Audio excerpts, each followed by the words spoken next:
Danny asked me to speak on reducing the size and cost of government. And every government promises that they're going to do this because they're going to cut waste that the other guys didn't over the last several decades of us being told we're going to cut waste and make things more efficient. And yet, there's still lots of waste and there's still lots of inefficiencies, and government spending continues to go up. But given that, I used to be on the now dearly departed Sun News Network, I thought that the front page of the Globe and Mail today was quite funny, because it is a little bit about reducing government control and government waste, and because government waste, because it's so big, it's so controlling, it has its tentacles in so many places. And so the front page, CRTC wants to see less, better Canadian TV. People keep asking me, why did Sun News Network go under? Part of the reason was we had a mandate to produce a certain amount of Canadian content just to have our license, but we never had a mandate that would allow us to reach the number of homes that you need to make the money to pay for the Canadian content. So in our bizarre, everyone kept saying, well, you guys are free marketers. You must believe in the free market, so why don't you just do that? Well, that's not how it works in Canada. We do not have a free market system. If we did, I think Sun News Network would still be on the air. So in our heavily regulated industry, we had our regulator tell us, you must produce this, and we will give you coverage to pay for that. And that's part of why we went under. Business conditions didn't help either. But yes, CRTC wants less Canadian content 1 month after we went under. How do you like them apples? So the CRTC is one of many organizations that I could rail against in terms of Canada's government being too big. And as I said, politicians and administrations, to take up John's term, as opposed to governments, administrations, they've been promising for years that they're going to do away with the waste and they're going to make government more efficient. And it's hard to make government more efficient. Having actually worked in government, I can tell you that I'm regularly asked, why can't government run like a business? Well, if they did, the taxpayers would scream. In business, you can cut corners. You can say, you know what, we're not going to follow that process this time. Let's just go with it because we need to get moving on. In government, you can't. You will be sued. If you have a contract that's open for tender and you don't follow the rules that are established and in place already, whoever loses on the contract is going to sue. You cannot cut corners in government the way that business can, quite legally, quite honestly, and so that does impose greater costs on government. But that's not the only reason government is less efficient. There's many reasons. But for years we have been told, we'll make government more efficient. I used to cover John Manley back when he was not only Minister of Finance, but Minister of Everything in the Chrétien administration. And he always talked about moving money from low priorities to high priorities.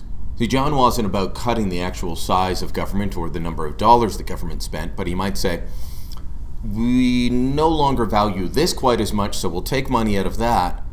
Instead of returning the money to the taxpayers, though, they would move it into healthcare, or they'd move it into some other priority area at the time. Now, that's not to say that under Chrétien we didn't see a lowering of taxes. We saw a great lowering of taxes, and that helped the economy quite a bit, thus proving that government spending more money doesn't necessarily mean it's better for the economy. An argument that we can have from here to eternity with progressives, and they will never admit that. So what do you need to do then if you want to reduce the size and the cost of government? It's not about saying, how do we make this department or that department run more efficiently, although we should always be on the watch for that. It's about cutting government departments. It's about getting rid of them completely. Story that John shared with me many times is that in 2000, he was down in the United States as George W. Bush was seeking the Republican nomination to be their presidential candidate. And we've all seen Rick Mercer stop George W. Bush, and I forget what he trapped him in. I think he, in a loud room, talked about Canada's Prime Minister, Jean Poutine, sending wishes. And of course, ha ha ha, stupid George Bush didn't know. It was a loud room and, maybe he misheard. What's more telling was that John Robson asked him, what does government do that it shouldn't be doing? And he didn't have a good answer. Rick Perry, in the last round of Republican primary, said he had 3 things that he wanted government to get out of and then couldn't remember all 3 of them during one of the debates, in a horrific display of amnesia, sudden amnesia. But we can look at the Americans and say, well, isn't it bad that supposedly conservatives don't know what government is doing that they shouldn't be doing? But if you ask that question in Canada, you just wouldn't get an answer. Very few Canadian politicians would be willing to say, we are currently doing A, B, and C, and we should stop doing C.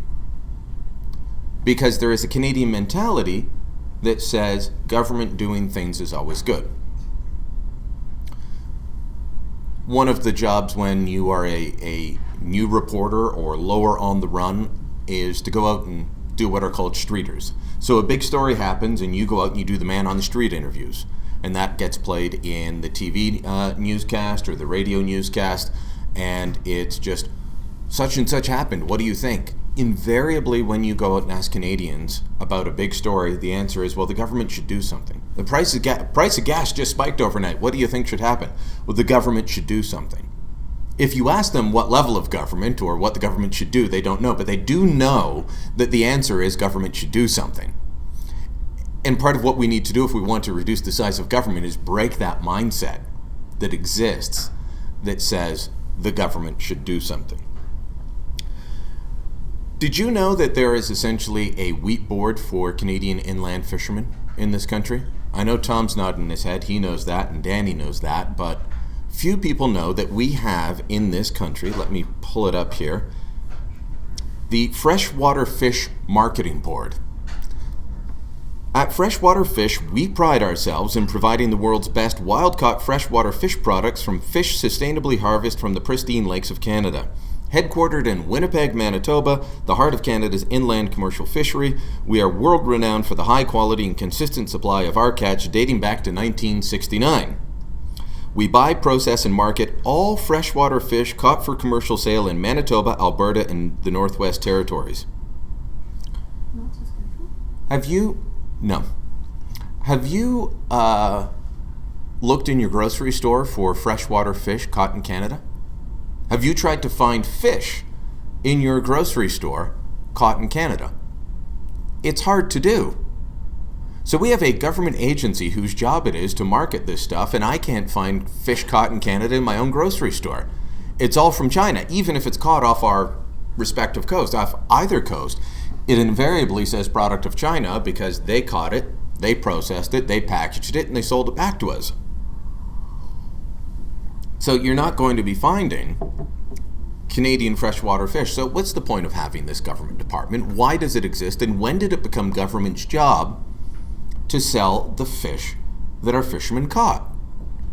I don't know that that's ever been government's job, but we've had this agency since 1969 and most Canadians know nothing about it. So I've been on this hobby horse for several years. I just want to take a look at the date of this blog post that I did. January 4th, 2012.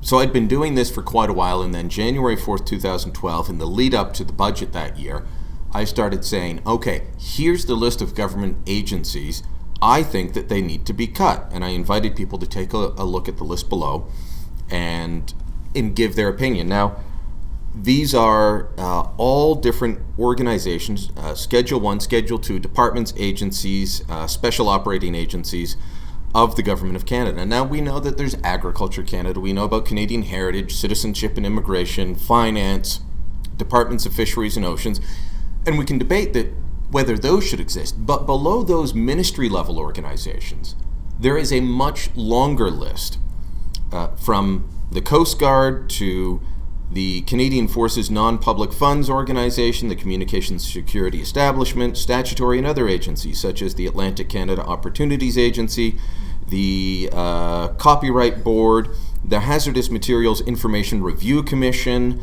the Office of the Commissioner of Federal Judicial Affairs, the Office of Communication Security Establishment Commissioner, which is different and separate from the Communication Security Establishment.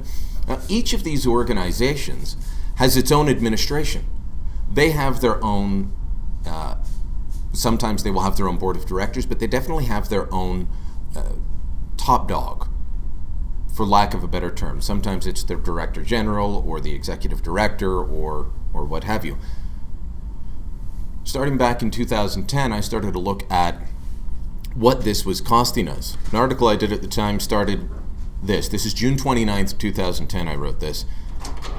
Ottawa, at least official Ottawa, is a town built on status, and in the federal civil service, nothing says you've made it like having your own chauffeur pick you up each morning and drive you around like Britney Spears hitting the Vegas Strip. From cabinet ministers to important people like the Comptroller General of Canada, anyone who is anyone in Ottawa has their own driver. Can anyone in this room tell me who the Comptroller General is? Did you know that we had a Comptroller General?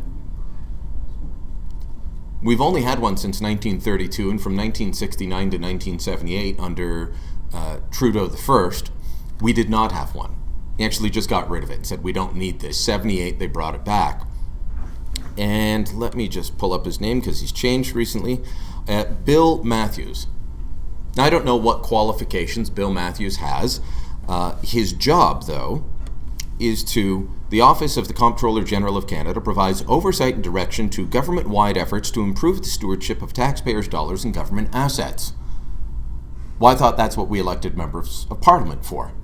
That's supposed to be their primary job, is to be a check on executive spending power and to pull the purse strings when that gets out of control. But they don't do a very good job, and thus we have the Comptroller General, the Auditor General, and all these other organizations that then monitor government spending. They don't actually reduce it, they don't improve it, but they do cost us a lot because Bill Matthews is picked up at his home every morning and dropped off by a chauffeur. In Britain, they recently got rid of cars and drivers for the majority of cabinet ministers and other assorted high-level bureaucrats. Actually, that was a couple of years ago. Other than those that actually need it for security reasons, such as the defense minister. Britain was at war at the time, they still are. Defense minister might need a driver that can take evasive action. The head of the spy agency, people like that need an additional level of protection. And so their car and driver is more than just a taxi service. But in Canada, we actually give this out to a ton of different people. John Tory told me at the time that there are more chauffeurs in Ottawa than there are on Bay Street in Toronto.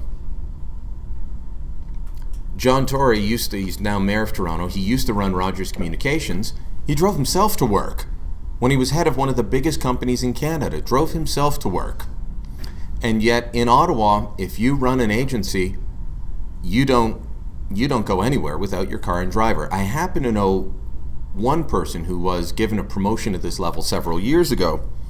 This is someone who has assistant deputy minister and assistant deputy minister. When you're deputy minister, you're the top bureaucrat in a department. When he was assistant deputy minister, he still took the bus. Got promoted, and they said, your car and driver will pick you up at a time of your choosing. He said, why do I have a car and driver? They said, it comes with the job. He said, I don't want it. They said, well, it comes with the job, and so they're going to have a car and driver whether you want one or not. So he either just wasted taxpayers' money and let this car and this civil servant whose job it is to drive him around sit there, or he actually took the ride. That's the way official Ottawa works. Close to 200 government workers are eligible for this high-end perk that seems more at home in Hollywood than in the sleepy capital. That's what I was writing back in 2010. It hasn't changed. You want to talk about a way to save money and reduce the cost of government? That would be one. The drivers make on average, I believe the figure, and I'm going off the top of my head, so don't quote me on this, but it is in the $65,000 to $75,000 a year range. Then there's the cost of the car. They do work long hours because the bureaucrats work long hours and they have to be at their beck and call. Cabinet ministers' drivers a few years ago some of them were making insane amounts because of the overtime system that was in place and the way that certain cabinet ministers would work till all hours and then take their chauffeur to take them out to dinner and then wait outside, and this person just has to sit there. Well, if you have to sit there, you're going to get paid. Even I'll agree with that. If I think the job should be gone, I'll agree with that. But they've been able to curtail that a little bit. So all these agencies, if you're headquartered in Ottawa, you're going to get this car. You're going to get the driver. Do we need that? Do we need the Freshwater Marketing Board? Do we need the Comptroller General? Do we need the Canadian Commercial Corporation? We've heard about the Business Development Bank. We've heard about Export Development Canada. Did you know there was a Canadian Commercial Corporation? Let me read from their introduction. A crown corporation of the Government of Canada, the Canadian Commercial Corporation acts as Canada's international contracting and procurement agency. CCC reports to Parliament through the Minister of International Trade under Schedule 3, Part 1 of the Financial Administration Act. The corporation was established in 1946 to assist in the post-war reconstruction of Europe with a mandate to assist in the development of trade between Canada and other nations. So this was established to help rebuild post-war Europe. I think that job was accomplished a long time ago, but this organization is still there. Because these organizations don't go away, not unless you cut them out. Did you know that we have a Canadian Parimutuel agency? Anyone know what a Parimutuel agency is? Or what Parimutuel is? This is a special operating agency within Agriculture and Agri-Food Canada that regulates and supervises pari-mutuel betting in Canada on horse races, thereby ensuring that pari-mutuel betting is conducted in a way that is fair and open to the public. Gambling is a provincial jurisdiction. So are horse tracks. But we have a federal agency devoted to it.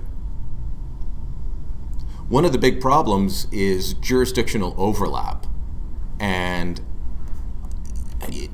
I have hated this for years, going to a funding announcement and all three levels of government are there with their giant, what do they call them? The giant novelty checks, right? You know, the check will be this big, it takes three guys to hold them up, barely fits in the picture, but they all have them and they all want to show them because, you know, the municipal leader and the provincial politician and the federal politician all want credit for building the local roadway. Why are three levels of government paying for 2nd Avenue Southwest to be repaved? Just for example, that is the responsibility of the local government in Calgary. Or the provincial highway. Let's say you're repaving Highway 2 here between Calgary and Edmonton. That's the provincial government's job. Why would the federal government collect money from all across Canada to pay for a road that goes between Calgary and Edmonton? Constitutionally, it is the job of the provincial government. But we don't recognize jurisdiction anymore, and everyone wants their picture in the paper so they can get reelected, and they all want to contribute. So you're paying for roads in Quebec, they're paying for roads in Alberta, everyone's paying for roads in Northwest Territories, and you're all paying for Ontario because we're a have-not province. Thank you. These are the types of things that I talk about when I say that government needs to get smaller by cutting. Because nobody in this room, you guys are pretty interested in political affairs, in current events, in the operations of government, and nobody here knew that we had a pari-mutuel agency. I'll send around the link to the full list later on, and you'll be shocked at how big the government is. Now, I'm picking on the federal government. We're here in Alberta. Let me pick on them.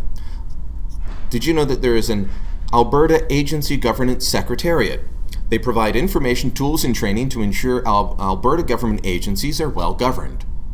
They have an agency for the agencies to make sure that they operate properly.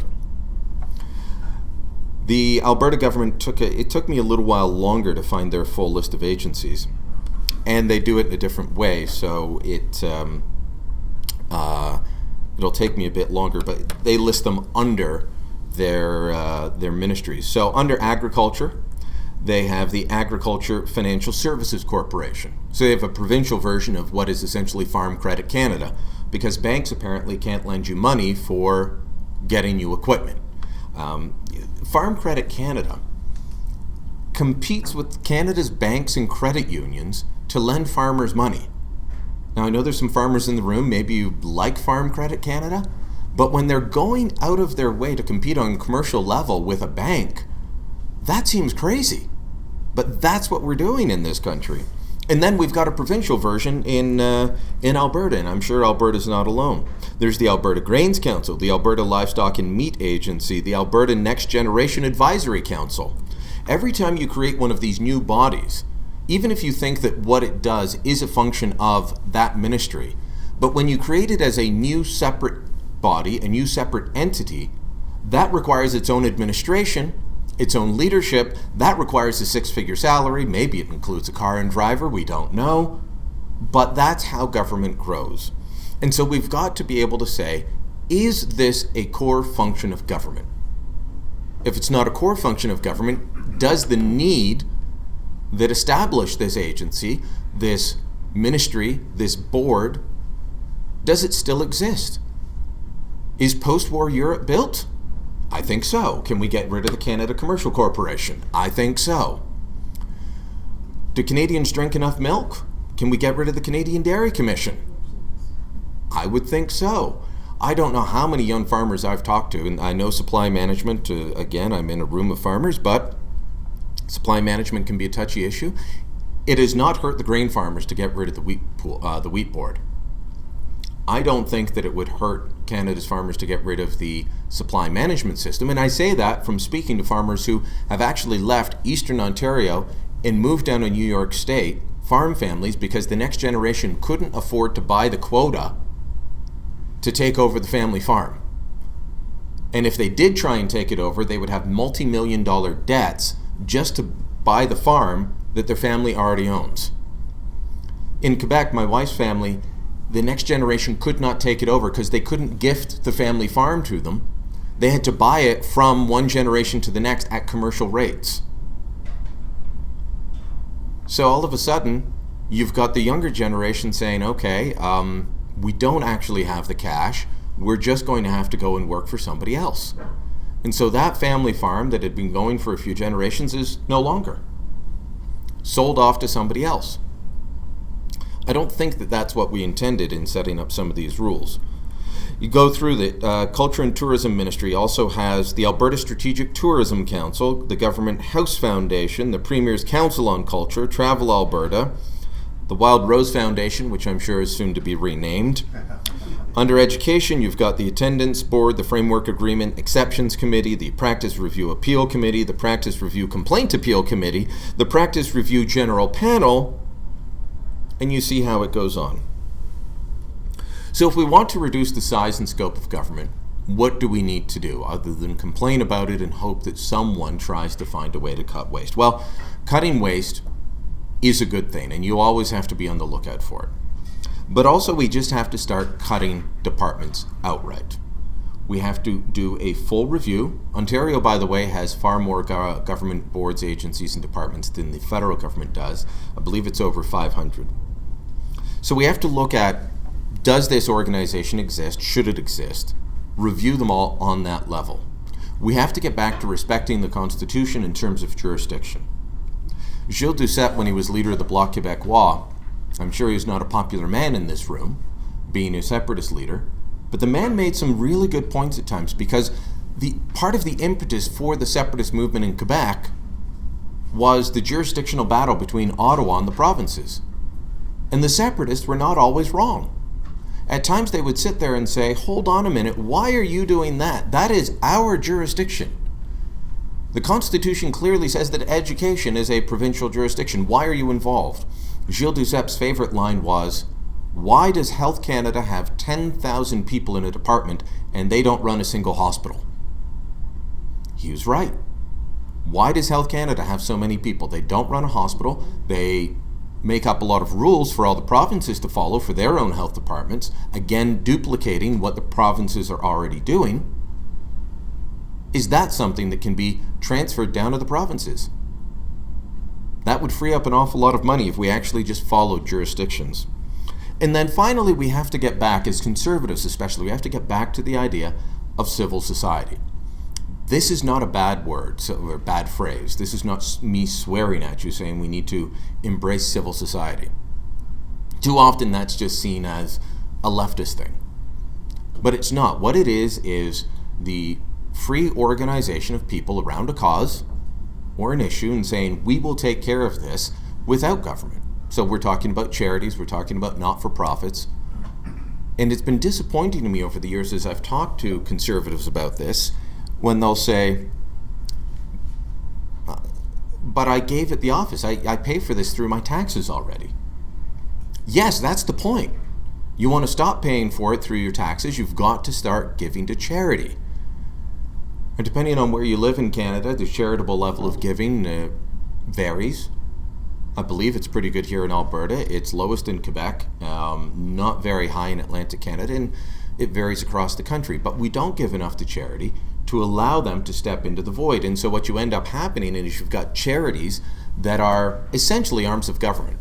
I don't know if any of you remember a couple of years ago, there was a big controversy around a foreign aid group called Kairos. Kairos is technically an arm of the United Church of Canada. But over the years, they'd started working with other Christian denominations, and they would, the churches would put money in.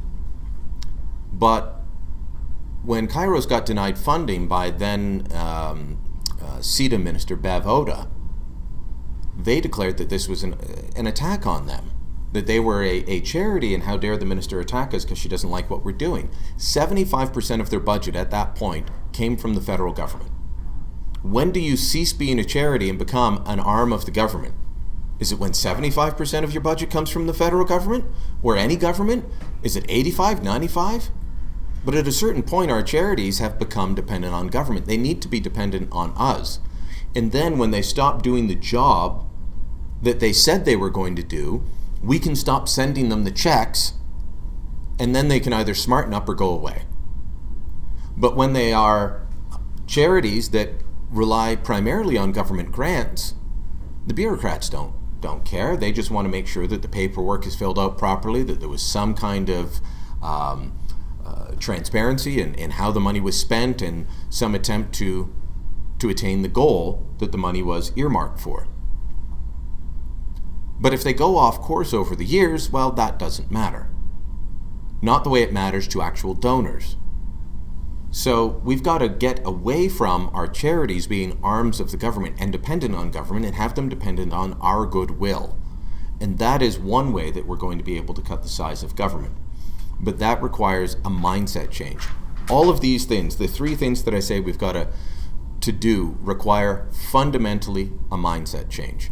Cutting government departments that shouldn't exist, finding things that government does that it shouldn't be doing, that's one. Getting back to respecting jurisdiction so that there's not government overlap. And three, getting back to civil society. All three require a mind shift change.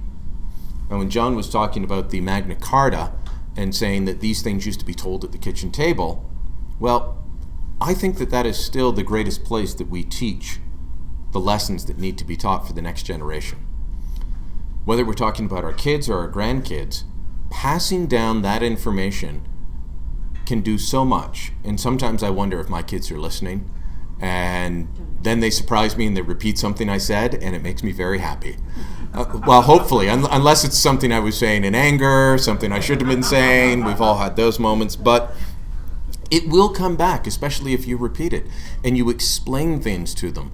Because a lot of what they do get in school, regardless of where you live, a lot of what they do get in school is indoctrination. But we can counter that in our own homes. And our homes can be the first place of education, the first place of inquiry, the first place of teaching for our children. And that can be the first step in changing the mindset for the next generation. Thank you.